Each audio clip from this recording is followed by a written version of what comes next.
Odo I don't understand. You need to go bekee, just to go one. Amahim.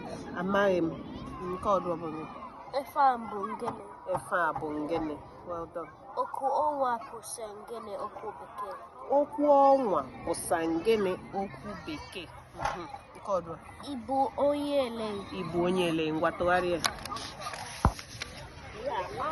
Abụ onye America. Abụ onye America. Ibu onyele. Abụ onye Abiriba. Abụ onye Abiriba ngwa. Called Ibuele. Ibuele. Abụ London. Abụ United Kingdom. Ngwa.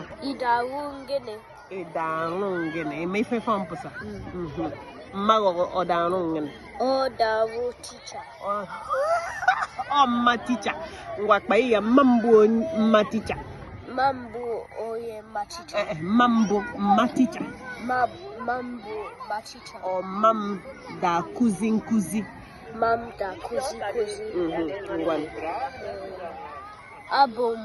Abụ nwata ụlọ akwụkwọ. Well done. Na inda abalị dike ngwa nke ọdụ. Ịghọsala. Nai, ogidi na abalị ngwa. Arọsalam. Duru ọkpụkpa. Duru ọkpụkpa. Ọ bụ ọkpụkpa. Duru ọkpụkpa ngwa kpa ya. Duru ọkpụkpa. Seze. Ta eto. But if I ain't the correct, seze the kata correct, no? Ngwa nke ọdụ ọ bụrụ gịnị? Kwọrọ eka. Well done. Odi ole. Letu. Rahụ obu. Nim ekari. Bie mama. Emefe fọmpụsa. Bie mama. Give me a hug. Bie mama. Ngwa nke ọdụ ọ bụrụ gịnị? Duode.